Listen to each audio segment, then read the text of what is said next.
भाभी जी घर पर है में अंगूरी बनकर शुभांगी अत्रे को खूब पॉपुलैरिटी मिली, लेकिन उनकी जिंदगी में स्ट्रगल कुछ कम नहीं था।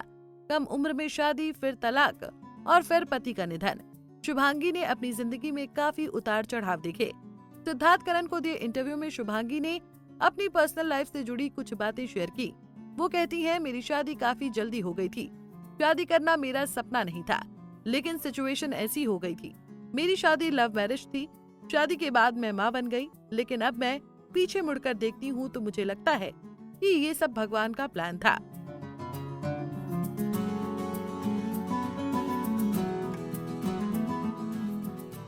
मैं शुक्रगुजार महसूस करती हूँ क्योंकि आज मैं लाइफ में सेटल हूँ। मेरी बेटी आशी विदेश में पढ़ाई कर रही है। वो कहती है, कई बार हम काफी कुछ प्लान कर लेते हैं, लेकिन चीजें काम नहीं करती। जब आप भगवान के दिखाए रास्ते पर चलते हो तो चीजें खुद ही काम करने लगती हैं।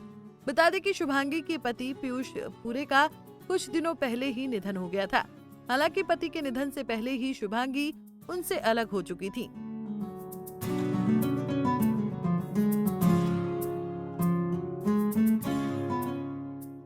पीयूष को शराब पीने की लत थी, जिसे लेकर वो कहती हैं, मैंने अपना दिमाग, बॉडी, दिल और आत्मा उनकी मदद करने में लगा दी थी। हम 17 साल साथ में रहे, लेकिन मुझे एहसास ही नहीं था कि उनकी लत कितनी सीरियस हो चुकी है। मैं काम की वजह से कई घंटों तक बाहर रहती थी। घर लौटने पर बेटी आशी बताती थी, पापा नशे में हैं। तब मुझे इस बारे में पता चलता था। मुझे जिंदगी में पीयूष से कोई शिकायत नहीं है। मैं उन्हें सिर्फ अच्छे कारणों से याद करना चाहती हूँ। उन्होंने मुझे आशी दी है, जो मेरी लाइफ का सबसे बड़ा गिफ्ट है।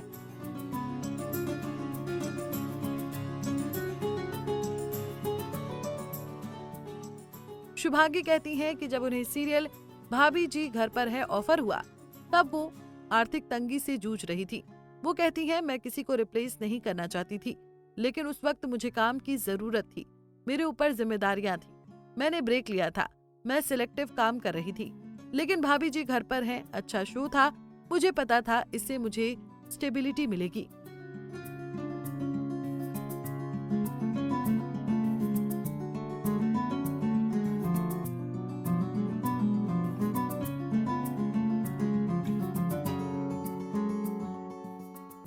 बता दें कि शुभांगी और पीयूष ने साल 2003 में शादी की थी। 22 साल साथ रहने के बाद कपल तलाक लेकर अलग हो गया था। दोनों ने साल 2023 में एक जॉइंट स्टेटमेंट देकर अलग होने का ऐलान किया, लेकिन बेटी की खातिर तलाक नहीं लिया। अलग तो दोनों साल 2022 से रह रहे थे, लेकिन 5 फरवरी 2025 को दोनों के तलाक को मंजूरी मिली।